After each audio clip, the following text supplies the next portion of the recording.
Souls എല്ലാവരും സുഖമായിട്ടിരിക്കുകയാണെന്ന് വിശ്വസിക്കുന്നു. ഞാൻ ഇന്ന് പറയാൻ ഉദ്ദേശിക്കുന്ന ടോപ്പിക് ടിൻ ഫ്ലെയിം ജേണിയെ കുറിച്ചിട്ടാണ്. അപ്പൊ ഈ വീഡിയോ കാണുന്ന എല്ലാവർക്കും പിക്സി ടാരറ്റ് 1111 യൂട്യൂബ് ചാനലിലോട്ട് സ്വാഗതം. അപ്പൊ ഞാൻ പറഞ്ഞ പോലെ ഞാനിന്ന് പറയാൻ ഉദ്ദേശിക്കുന്നത് ടിൻ ഫ്ലെയിം ജേണിനെ കുറിച്ചിട്ടാണ്. ടിൻ ഫ്ലെയിം ജേണി എന്നാൽ എന്ത്, എങ്ങനെ, അതിലെ കാര്യങ്ങൾ എന്തെല്ലാമാണ് എന്നൊന്നല്ല ഞാൻ പറയാൻ ഉദ്ദേശിക്കുന്നത്. ഈ ഒരു ടോപ്പിക് അല്ലെങ്കിൽ ഈ ഒരു ജേർണിനെ കുറിച്ച് കേട്ടപ്പോൾ എൻ്റെ ഉള്ളിൽ വന്ന കുറച്ച് ഡൗട്ട്സും എൻ്റെ അഭിപ്രായങ്ങളുമാണ് ഈ വീഡിയോയിലൂടെ ഞാൻ ഷെയർ ചെയ്യുന്നത്. അപ്പൊ ഈ വീഡിയോ കാണുന്ന പലർക്കും ഇതിന്റെ എതിരഭിപ്രായങ്ങൾ ഉണ്ടായിരിക്കാം, ചിലർക്ക് യോജിക്കാൻ സാധിക്കുന്നുണ്ടായിരിക്കാം. അപ്പൊ നിങ്ങളുടെ കമന്റ്സും അഭിപ്രായങ്ങളും നിങ്ങൾ ഈ വീഡിയോയുടെ താഴെ ഒന്ന് രേഖപ്പെടുത്തിയാൽ, അല്ലെങ്കിൽ ലൈക്കായിട്ടോ ഡിസ്ലൈക്ക് ആയിട്ടോ റെസ്പോണ്ട് ചെയ്താൽ കുറച്ചും കൂടി എനിക്ക് മനസ്സിലാക്കാൻ ഒന്ന് എന്നെ ഹെൽപ്പ് ചെയ്യും. അപ്പം ഞാൻ പറഞ്ഞു വന്നത് ടിൻ ഫ്ലെയിം ജേണിനെ കുറിച്ചിട്ടാണ്. ഇന്ന് റീഡിംഗ് എടുക്കുന്നതിനേക്കാൾ മുന്നേ തന്നെ കണക്ട് ചെയ്യുന്നവർ പറയുന്ന ഒരു കാര്യമുണ്ട്. ചേച്ചി, ഞാൻ ടിൻ ഫ്ലെയിം ജേണിയിലാണ് പോകുന്നത്, എനിക്ക് ഒരുപാട് വിഷമിക്കേണ്ടതായിട്ട് വരുന്നുണ്ട്, ഞാൻ എങ്ങനെയാണ് ഇത് ഓവർകം ചെയ്യേണ്ടത്, സൊല്യൂഷൻ എന്താണ് എന്ന രീതിയിലൊക്കെയാണ് കണക്ട് ചെയ്യുമ്പോൾ തന്നെ പറയുന്നത്. അപ്പൊ അവരോടായിട്ടുള്ള ഒരു കാര്യമാണ്, ഇപ്പം നിങ്ങൾക്ക് നിങ്ങളുടെ ജേണി ടിൻ ഫ്ലെയിം ജേണി ആണെന്ന് തിരിച്ചറിയുന്നുണ്ടെങ്കിൽ അതിന്റെ അർത്ഥം നിങ്ങൾ ടിൻ ഫ്ലെയിം ജേണിയിലല്ല എന്നാണ്. കാരണം ടിൻ ഫ്ലെയിം ജേണി നിങ്ങൾ ഉദ്ദേശിക്കുന്നത് പോലെ നിസ്സാരമായിട്ടുള്ള വഴക്കുകൾ, നിസ്സാരമായതല്ല, നമുക്ക് എന്ത് പ്രശ്നം വന്നാലും നമുക്ക് ഒരിക്കലും നിസ്സാരമായ കാര്യങ്ങളല്ല. പക്ഷേ ഒരു ചെറിയ ഓൺ ആൻഡ് ഓഫ് കണ്ടീഷൻ, അല്ലെങ്കിൽ 1 മന്ത് 2 മന്തിൽ ഉണ്ടാവുന്ന ഫൈറ്റ്സോ കാര്യങ്ങളോ എല്ലാം ടിൻ ഫ്ലെയിം ജേണിയിൽ നമ്മൾ അനുഭവിക്കേണ്ടതായിട്ട് വരിക. ലൈഫിന്റെ ഒരു എന്താ പറയാ, ഒരു നല്ലൊരു ശതമാനം തന്നെ സാക്രിഫൈസ് ചെയ്യേണ്ടതായിട്ട് വരുന്ന ഒരു എനർജിയാണ് ടിൻ ഫ്ലെയിം ജേണിയിൽ നമ്മൾ എക്സ്പീരിയൻസ് ചെയ്യേണ്ടതായിട്ട് വരുന്നത്. അപ്പം നമ്മൾ കരുതുന്ന പോലെ ഇപ്പം നമുക്ക് ഒരു 10 മിനിറ്റ് നമ്മുടെ ലവർ നമ്മളോട് പിണങ്ങിയിരിക്കുന്നതോ, അല്ലെങ്കിൽ ലവറിന്റെ ക്യാരക്ടർ ഫൈറ്റോ കാര്യങ്ങളോ അല്ലെങ്കിൽ അങ്ങനത്തെ കാര്യങ്ങളോ ഒന്നുമല്ല ടിൻ ഫ്ലെയിം ജേണിയിൽ പറയുന്നത്. നിങ്ങൾ ഇപ്പം നേരിടുന്നതിന്റെ 100% 100 ഇരട്ടി ആയിട്ടുള്ള എനർജി, അല്ലെങ്കിൽ അത്രയും എഫേർട്ട്, വിഷമം, സാക്രിഫൈസ് ഒക്കെയാണ് ടിൻ ഫ്ലെയിം ജേണിയിൽ നിങ്ങൾ നേരിടേണ്ടതായിട്ട് വരുന്നത്. ഓക്കെ, ഞാൻ ഈ ഒരു വീഡിയോ ചെയ്യാനുള്ള മെയിൻ റീസണും ഇത് തന്നെയാണ്. കാരണം ഒരുപാട് ടിൻ ഫ്ലെയിം ജേണി വീഡിയോസും കാര്യങ്ങളും കണ്ട് പലരും അവരുടെ റിലേഷൻഷിപ്പ് ടിൻ ഫ്ലെയിം ജേണി ആണെന്ന് കരുതി ഒരുപാട് സ്ട്രഗിൾ ചെയ്യുന്ന ആൾക്കാർ നമുക്ക് ചുറ്റുമുണ്ട്. അപ്പം ഈ ടിൻ ഫ്ലെയിം ജേണി എന്ന് പറയുമ്പോൾ അതിൽ വരുന്ന ഒന്ന് രണ്ട് കാര്യങ്ങളാണ് ഡിവൈൻ മസ്കുലൈൻ ആൻഡ് അതേപോലെ തന്നെ ഫെമിനിൻ എനർജി, റണ്ണിങ്, ചേസിങ്, അങ്ങനെ ഒരുപാട് ഒരുപാട് ഒരുപാട് പുതിയ പുതിയ വേർഡ്സ് ഈ ടിൻ ഫ്ലെയിം ജേണിയിൽ നമ്മൾ വരുന്നതായിട്ട് കാണുന്നുണ്ട്. അപ്പൊ അതിൽ അവർ പറയുന്നത് divine feminine and masculine energy എന്നുള്ള രണ്ട് ക്യാരക്ടേഴ്സിനെയാണ് മെയിൻ ആയിട്ട് എടുത്ത് കാണിക്കുന്നത് ഈ ടിൻ ഫ്ലെയിം ജേണിയിൽ. അപ്പൊ ഞാൻ പറഞ്ഞോട്ടെ, ഈ divine masculine and divine feminine എന്ന് പറഞ്ഞാൽ എന്താണ്? ഈ ഡിവൈൻ എന്ന് ഉദ്ദേശിക്കുന്നത് നമ്മുടെ, അതായത് ഡിവൈൻ ആയിട്ടുള്ള ആൾക്കാരെ, അതായത് കൂടുതൽ സ്പിരിച്വൽ ആയിട്ടുള്ള ആൾക്കാരെ, അല്ലെങ്കിൽ ദൈവത്തിന്റെ പ്രൊട്ടക്ഷൻ ഉണ്ട്, അവര് സ്പിരിച്വൽ അങ്ങനത്തെ ഒരു കാര്യത്തിലൂടെ ബ്ലെസ്സിങ്സും കാര്യങ്ങളും ഉള്ള രണ്ട് വ്യക്തികളെയാണ് നമ്മൾ, അല്ലെങ്കിൽ ആ ജേണിയിലൂടെ പോകുന്നവരെയാണ് നമ്മൾ ഡിവൈൻ ആയിട്ട് നമ്മൾ കൺസിഡർ ചെയ്യുന്നത്. അപ്പം ഈ ഭൂമിയിലുള്ള മറ്റു പലരും, അതായത് നമ്മൾ ബാക്കിയുള്ള മനുഷ്യരും ഡിവൈൻ അല്ലേ എന്നൊരു ചോദ്യമാണ് എനിക്ക് ചോദിക്കാനുള്ളത്. കാരണം ഈ ഭൂമിയിലുള്ള എല്ലാവരും ഡിവൈൻ ആണ്. അത് ഡിവൈൻ മസ്കുലൈൻ എന്ന് പ്രത്യേകിച്ച് എടുത്ത് പറയേണ്ട ആവശ്യമില്ല, അതേപോലെ ഫെമിനിൻ എന്ന് പ്രത്യേകിച്ച് എടുത്ത് പറയേണ്ട ആവശ്യമില്ല. നമ്മളിലെല്ലാവരിലും ഒരു ദൈവമുണ്ട്. അതാണല്ലോ നമ്മൾ തത്വമസി, അല്ലെങ്കിൽ നമ്മളെ തന്നെ വിശ്വസിക്കൂ അല്ലെങ്കിൽ സ്നേഹിക്കൂ, ദൈവം നമ്മളിലാണ് എന്ന് പറയുന്നുണ്ട്. അപ്പൊ നമ്മളെല്ലാവരും divine masculine and divine feminine എനർജിയാണ്, അല്ലേ?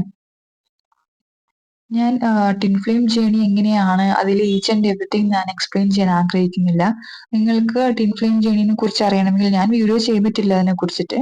അപ്പൊ നിങ്ങൾക്ക് മറ്റു വീഡിയോസ് കണ്ടിട്ട് എന്റെ വീഡിയോ കാണാൻ തന്നെയായിരിക്കും ബെറ്റർ. കാരണം അതിൽ ഒരുപാട് പോയിന്റ്സും കാര്യങ്ങളും പറയുന്നുണ്ട്. നിങ്ങൾ ടിൻ ഫ്ലെയിം ജേണി ആണോ എന്നറിയാൻ വേണ്ടിയിട്ട് നിങ്ങൾക്ക് ഇങ്ങനെയുള്ള കാര്യങ്ങൾ നിങ്ങളുടെ ലൈഫിൽ എക്സ്പീരിയൻസ് ചെയ്യുന്നുണ്ടായിരിക്കാം എന്നുള്ള കാര്യങ്ങളൊക്കെ. അതായത് ഒന്ന് പറയുന്നത് എന്തായിരിക്കും, സ്ട്രഗിൾ ആയിരിക്കും, ലൈഫിലെ ലോൺലിനെസ് നിങ്ങൾ ഫേസ് ചെയ്തിട്ടുണ്ടായിരിക്കാം. അതിനുശേഷം നിങ്ങൾക്ക് ഈ റിലേഷൻഷിപ്പ് വരുന്നു, പിന്നെ അവിടുന്ന് സ്പിരിച്വൽ ഗ്രോത്ത് വരുന്നു, അങ്ങനെ കുറെ കാര്യങ്ങൾ, റീകൺസിലേഷൻ ഉണ്ടാകാനുള്ള കാര്യങ്ങൾ, ഇതെല്ലാം അവര് വളരെ വ്യക്തമായിട്ട് കുറെ വീഡിയോസിൽ പറയുന്നുണ്ട്. ഓക്കെ, അപ്പം ഇതിൽ ഞാൻ മനസ്സിലാക്കിയ ഒരു കാര്യം എന്ന് പറഞ്ഞിട്ടുണ്ടെങ്കിൽ, ഞാൻ മനസ്സിലാക്കിയത് എന്താന്ന് വെച്ചിട്ടുണ്ടെങ്കിൽ, ടിൻ ഫ്ലെയിം ജേണിൽ വരുന്ന ഒരു വ്യക്തി എന്ന് പറയുന്നത് ഓൾറെഡി ഒരുപാട് അനുഭവിച്ച ഒരു വ്യക്തിയായിരിക്കും.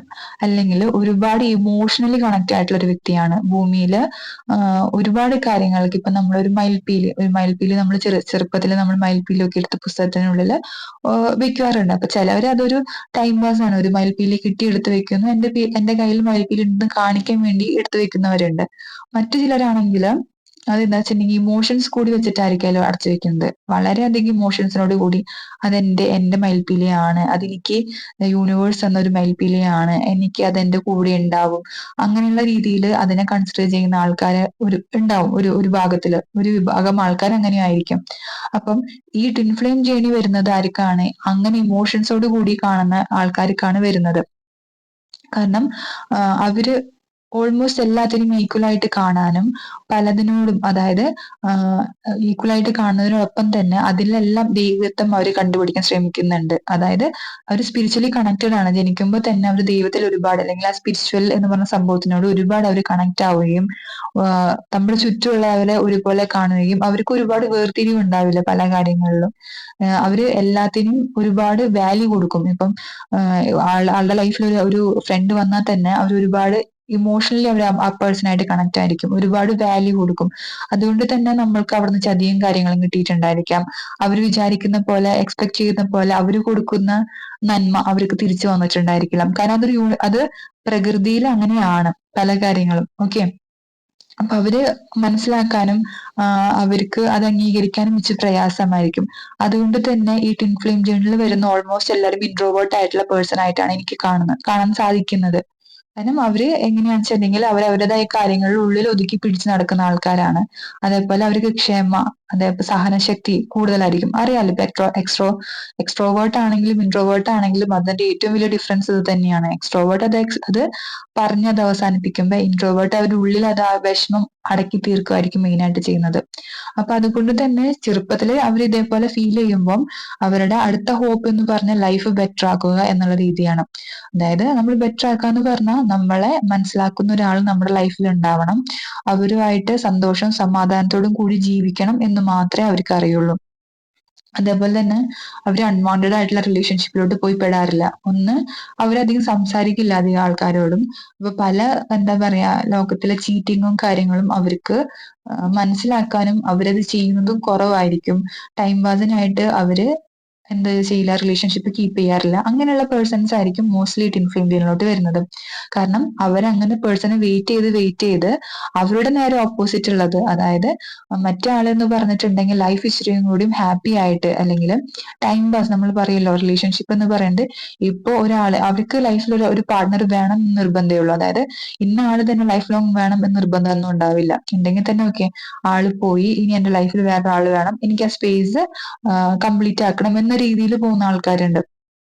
അപ്പൊ ഈ ഇൻട്രോവേർട്ട് ആയിട്ടുള്ള ആൾക്കാരെ പെട്ടെന്ന് കാണുന്നത് ഇവരെ ആവുമ്പം അവർക്ക് അറിയാം എങ്ങനെയാണ് ഒരു പേഴ്സണെ കെയർ ചെയ്യേണ്ടതെന്ന്.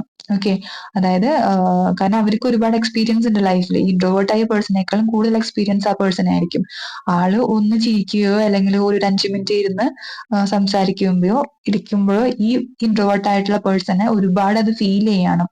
അതേപോലെ ഉള്ളിന്റെ ഉള്ളിൽ അത് കണക്ട് ആവാണ്. നമുക്കറിയാലോ, രണ്ട് ഓപ്പോസിറ്റ് ആയിട്ടുള്ള കാര്യങ്ങൾ വളരെ പെട്ടെന്ന് അട്രാക്ട് ആവുന്ന. അത് തന്നെയാണ് ഇവിടെ സംഭവിക്കുന്നത്. പിന്നീട് ഉണ്ടാവുന്നത് എന്താന്ന് വെച്ചിട്ടുണ്ടെങ്കിൽ, മറ്റേ പേഴ്സൺ പോകുമ്പോഴും ഈ ഇൻട്രോവേർട്ട് ആയിട്ടുള്ള പേഴ്സൺ നല്ല ലോയൽ ആയിട്ടുള്ള ഒരു പേഴ്സൺ ആയിരിക്കും, ജെന്യൂൻ ആയിട്ടുള്ള പേഴ്സൺ ആയിരിക്കും. ആളവിടെ സ്ട്രോങ് ആയിട്ട് നിൽക്കാണ് മറ്റേ പേഴ്സണിന് വേണ്ടിയിട്ട്. ഓക്കെ. അപ്പൊ അവിടെ നിൽക്കുമ്പം ഉണ്ടാവുന്ന പ്രശ്നങ്ങളാണ് ബാക്കി പലതും. പിന്നെ മറ്റേ പേഴ്സൺ ഇച്ചിരി കൂടി ചീപ്പ്, അതായത് നമ്മള് എല്ലാരും മാന്യന്മാരാന്ന് പറയാൻ പറ്റില്ല. ഒരുപാട് കള്ളത്തരങ്ങളുള്ള ആൾക്കാരാണ്. അപ്പൊ മറ്റേ ആളുടെ കള്ളത്തരങ്ങൾ കൊണ്ട് ഈ മറ്റേ പേഴ്സൺ പഠിക്കാണ് പല കാര്യങ്ങളും. പഠിക്കാന്ന് പറഞ്ഞാൽ ഒരുപാട് പഠിച്ച് അവസാനം ഓക്കെ ഇതാണ് ലൈഫ് എന്ന് പറഞ്ഞ് ആളതിനെ നേരിടാൻ പഠിക്കുമ്പോഴാണ് റിയൽ ട്വിൻ ഫ്ലെയിം നമ്മൾ പറയുന്നില്ലേ, ഹീലിംഗ് സംഭവിക്കുന്നു എന്ന് പറയുന്നില്ലേ, അത് സംഭവിക്കുന്നത്. അപ്പൊ എന്താ വെച്ചിട്ടുണ്ടെങ്കിൽ നമ്മൾ നേരിടാൻ പഠിച്ചു. ഇനി ആര് വന്നാലും എന്ത് വന്നാലും നമുക്കത് പ്രശ്നമല്ല എന്ന രീതിയിലോട്ട് ആ ഇൻട്രോവേർട്ട് മാറുകയാണ്. പിന്നെ ആൾക്ക് അപ്പോഴും ആള് സ്പിരിച്വലി കണക്റ്റഡ് ആയിരിക്കും. കാരണം ആള് ജനിക്കുമ്പോഴേ സ്പിരിച്വലി ഒരു അംശം ആളിലുണ്ട്. ആളെപ്പോഴും ദൈവത്തിലും അതേപോലെ സത്യസന്ധതയിലും വിശ്വസിക്കുന്ന ആൾക്കാരായിരിക്കും. അതുകൊണ്ട് അവര് മറ്റുള്ളവരെ ചീറ്റ് ചെയ്യാനോ കാര്യങ്ങൾക്കോ പോവില്ല.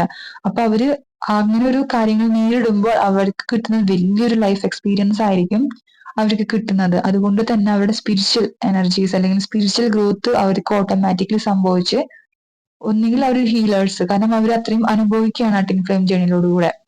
അവർക്ക് മറ്റുള്ളവരെ മനസ്സിലാക്കാനും സാധിക്കും നന്നായിട്ട്. അപ്പൊ ഓട്ടോമാറ്റിക്കലി അവർ സ്പിരിച്വലി ഗ്രോത്ത് ആയിട്ട് സ്പിരിച്വൽ ആയിട്ടുള്ള കാര്യങ്ങളിലോട്ട് അവർ കൂടുതൽ ഇൻവോൾവ് ആയിട്ട് വരുന്നതായിട്ടാണ് കാണുന്നത്. അപ്പൊ ഇതാണ് ഒരു ഒരു നോർമലി എന്റെ കാഴ്ചപ്പാടിൽ ഞാൻ കണ്ട ടിൻ ഫ്ലെയിം ജേണി. ഓക്കെ, അപ്പം എന്താ വെച്ചിട്ടുണ്ടെങ്കിൽ നമ്മൾ വരുന്ന ഒരാള് ഓപ്പോസിറ്റ് ക്യാരക്ടറുള്ള ഒരാളാണെങ്കിൽ അയാൾ പക്ഷെ ജെന്യൂൻ ആണെങ്കിൽ, ഇപ്പൊ ഇതിൽ തന്നെ പറയുന്നുണ്ട് ടിൻ ഫ്ലെയിം തന്നെ രണ്ട് തരത്തിലുണ്ട് അല്ലെങ്കിൽ മൂന്ന് തരത്തിലുണ്ട്. അതായത് ഒന്ന് കാർമിക് കണക്ഷൻ ആയിരിക്കാം, അതായത് ടിൻ ഫ്ലെയിം പോലെ തോന്നിക്കുന്ന കാർമിക് കണക്ഷൻ ഉണ്ട്. അപ്പം എന്തുണ്ടാവും വെച്ചിട്ടുണ്ടെങ്കിൽ നമ്മൾ ടിൻ ഫ്ലെയിം ആണെന്ന് വിശ്വസിച്ചിരിക്കും, പക്ഷെ അത് കർമ്മങ്ങൾ തീർക്കാൻ വേണ്ടി വന്നതാണ്, അതിനുശേഷം അവർ ലൈഫിലോട്ട് വരില്ല, തിരിച്ചു പോകും എന്നുള്ളത്. പക്ഷെ നമ്മുടെ റിയൽ എന്ന് പറഞ്ഞ ടിൻ ഫ്ലെയിം ആണെന്നുണ്ടെങ്കിൽ അവര് പിന്നെ നമ്മുടെ ലൈഫിലോട്ട് വരും എന്നൊക്കെ. ഈ പറയുന്ന ആൾക്കാരോട് നമ്മൾ ചോദിക്കാണ് നമ്മൾ റിയൽ ടിൻ ഫ്ലെയിം ആണോ എന്ന് ചോദിച്ചാൽ അവർക്ക് ഉത്തരം പറയാൻ പറ്റില്ല. കാരണം പകുതി ഓൾമോസ്റ്റ് ഈ കാണുന്ന വീഡിയോസിൽ ഓൾമോസ്റ്റ് എല്ലാവരും ഇതെല്ലാം പഠിച്ച് വന്ന എക്സ്പ്ലനേഷൻ തരുന്നതാണ്. ഓക്കെ, അപ്പൊ അതുകൊണ്ടാണ് എനിക്ക് ഇങ്ങനെ ഒരു വീഡിയോ ഇടണം തോന്നിയത്. കാരണം ഇതില് നമ്മൾ വിചാരിക്കുന്നത്, ഇപ്പം ഒരാൾ പറയാം ഞാൻ സ്പിരിച്വൽ പാത്തിലൂടെ പോകുന്ന ഒരാളാണ്, ഞാൻ പറയണത് എന്നെ കേൾക്കുന്ന ആൾക്കാരുണ്ടായിരിക്കും, പല കാര്യങ്ങളും റിലേറ്റ് ചെയ്യാൻ പറ്റുന്ന ആൾക്കാരുണ്ടായിരിക്കും ഞാൻ പറയുന്ന കാര്യങ്ങൾ. അപ്പൊ ഞാൻ എന്തു പറഞ്ഞാലും അത് കണ്ണടച്ച് വിശ്വസിക്കുകയാണ്. നിങ്ങൾക്ക് ആ ഒരു സമയത്ത് അതൊരു സൊല്യൂഷൻ ആയിട്ട് ഫീൽ ചെയ്യാണ്, അപ്പൊ നിങ്ങൾ അത് അക്സെപ്റ്റ് ചെയ്തുകൊണ്ട് മുന്നോട്ട് പോവാണ്. പക്ഷെ അങ്ങനെ വരുമ്പോ നമ്മുടെ ലൈഫ് നമ്മൾ ബ്ലൈൻഡ് ആയി പോവാണ്. ടിൻ ഫ്ലെയിം ജേണി എന്ന് പറയുമ്പോൾ തന്നെ നിങ്ങളൊന്ന് ആലോചിച്ച് നോക്കൂ. ഒരു ജെന്യൂൻ ആയിട്ടുള്ള ഒരു വ്യക്തിയാണ് നിങ്ങളുടെ ലൈഫിൽ വരുന്നതെന്ന് വിചാരിക്കാം. അതിനും നമ്മൾ ടേംസ് കൊടുത്തിട്ടുണ്ട്, ഒരുപാട് ടേംസ് പറയുന്നുണ്ട് അല്ലെ.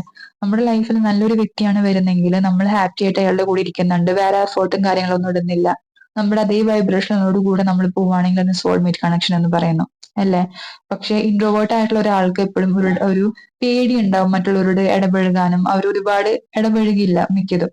അപ്പൊ അവരുടെ ലൈഫിലോട്ട് വരുന്നത് എങ്ങനെയാ വെച്ചിട്ടുണ്ടെങ്കിൽ അവരെ യൂസ് ചെയ്യാൻ വേണ്ടി വരുന്നവരായിരിക്കും മിക്കതും ഉണ്ടാവുക. ഇൻട്രോവേർട്ട് ആയ വ്യക്തികൾക്ക് അറിയാം അവർ എത്രത്തോളം സ്ട്രഗിൾ ചെയ്യുന്നുണ്ട് പല കാര്യങ്ങളിലൊന്നും. ഇൻട്രോവേർട്ട് ആയിട്ടുള്ള ആൾക്കാരിലേക്ക് വളരെ അപൂർവമായിട്ടാണ് നല്ലൊരു സോൾമേറ്റ് കണക്ഷൻ വരുന്നത്. ഓൾമോസ്റ്റ് അവർക്കെല്ലാം ടിൻ ഫ്ലെയിം ജേണിയാണ്. കാരണം അവര് ലൈഫ് പഠിക്കാനുണ്ട്, ഇൻട്രോവേർട്ടിൽ നിന്ന് മാറി അവര് എക്സ്ട്രോവേർട്ട് എന്ന രീതിയിലോട്ട് അവർക്ക് ഉയരാനുണ്ട്. അപ്പൊ അവര് മീറ്റ് ചെയ്യുന്ന ആൾക്കാർ ഓൾമോസ്റ്റ് ചീറ്റ് ചെയ്യാൻ ജെന്യൂൻ അല്ലാത്ത ആൾക്കാരായിരിക്കും. ആ ജെന്യൂൻ അല്ലാത്ത ആൾക്കാരുടെ പിന്നാലെയാണ് നമ്മൾ സ്ട്രോങ് ആയിട്ട് നിൽക്കുകയും നമ്മൾ പല കാര്യങ്ങളും അവർ കാരണം പഠിക്കുകയും അതിനുശേഷം ആ വന്ന ആള് ഒട്ടും ജെന്യൂൻ അല്ലെങ്കിൽ അത് കാർമിക് കണക്ഷൻ ആയി അല്ലെ, അയാൾ പോയി. അതിനുശേഷം അയാളിൽ കുറച്ചെങ്കിലും നന്മയുണ്ടെങ്കിൽ അയാൾ ഒരു പക്ഷെ അയാളുടെ അല്ലെങ്കിൽ വേറെ ഒന്നും ശരിയാവുന്നില്ല എന്നുണ്ടെങ്കിൽ ആള് തിരിച്ചു വരും. അപ്പൊ അതിന് ടിൻ ഫ്ലെയിം കണക്ഷൻ എന്ന് പറയുന്നു. അത്രയും എന്റെ ഭാവനയിൽ അത്രയും നിസ്സാരമായിട്ട് നമ്മൾക്ക് വ്യക്തികളെ പറഞ്ഞു തരുന്ന ഒരു കണക്ഷൻസ് ആണ് ഈ സോൾമേറ്റും ടിൻ ഫ്ലെയിമും എന്നൊക്കെ പറയുന്നത്. ഇതിന്റെയൊക്കെ ഏറ്റവും ഇമ്പോർട്ടന്റ് ആയിട്ടുള്ള കാര്യം കാർമിക് കണക്ഷൻ എന്ന് വെച്ചിട്ടുണ്ടെങ്കിൽ നമുക്ക് പറ്റാത്ത ഒരാളെ നമ്മൾ നമ്മുടെ ലൈഫിൽ നിന്ന് തന്നെ നമ്മൾ മായ്ച്ച് കളയണം. ഓക്കെ, എനിക്ക് വേണ്ട ആള് തിരിച്ചു വന്നാലും പറയണം ഓക്കെ എനിക്ക് ഇന്നൊരാളെ ബുദ്ധിമുട്ടാണ് എന്റെ ലൈഫിൽ മുന്നോട്ട് കൊണ്ടുപോവാൻ എന്നതുകൊണ്ട് അവിടെ എന്തുണ്ടാവുന്നു, അത് കാർമികമാണ്, എനിക്ക് പറ്റില്ല. അല്ലെങ്കിൽ മറ്റാള് പറയുന്നത് ഒരു തരത്തിലും നമ്മുടെ വൈബ്രേഷൻ ഉള്ള ഒരാളല്ല എന്ന് തോന്നിയിട്ടാണ് അയാൾ പോകുന്നത്. പക്ഷെ അവിടെ നമ്മളാണ് അയാൾക്ക് വേണ്ടി വെയിറ്റ് ചെയ്ത് നിൽക്കുന്നത്. അപ്പൊ അതുകൊണ്ട് അത് കാർമിക് കണക്ഷൻ ആയി. അപ്പൊ അങ്ങനെ കുറെ കാര്യങ്ങളാണ് എന്ത് പറയുന്ന ഈ കണക്ഷൻസ് അങ്ങനെ ഇങ്ങനെയൊക്കെയെന്ന് പറഞ്ഞ് തലങ്ങും വിലങ്ങും നമ്മൾ മറിച്ചിട്ട് പഠിക്കാനും ഹരിക്കാനും ഗുണിക്കാനും നോക്കുന്നത്.